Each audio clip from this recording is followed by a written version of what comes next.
Al San Carlo di Voltri per la nona giornata di eccellenza va in scena Voltrese Baiardo, padroni di casa che vogliono rialzare la testa dopo la roboante sconfitta per mano dell'Imperia. Stessa cosa per i ragazzi di Mr. Pie, reduci dalla sconfitta nello scontro salvezza contro il Rivasamba.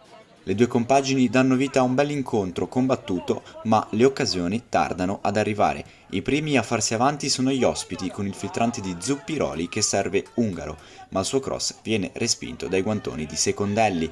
Al 23esimo sui piedi di Calcagno capita forse l'occasione più ghiotta della partita, ma il suo tiro è troppo debole e il numero 1 giallo-blu respinge ancora. Il primo tempo termina con la volée di Keita e il tiro che si spegne sul fondo. La Voltrese si fa vedere dalle parti di Ferrari al 58esimo, quando Mazzedda lavora una bella palla sulla destra e mette in mezzo per l'inserimento di Bruno, ma il suo colpo di testa manca di precisione e finisce sul fondo. La risposta del Baiardo è data dal tiro da fuori area di Zuppiroli, facile preda del portiere.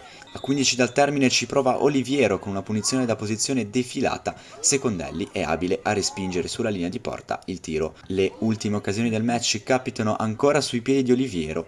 Prima prova l'Eurogol da fuori area e poi all'85esimo si lavora una palla in aria liberandosi dalla marcatura del difensore, ma il suo tiro è troppo debole. Il match finisce così, con un pareggio a reti inviolate, le due squadre si dividono la posta in palio senza sfuggire dalle zone bollenti della classifica.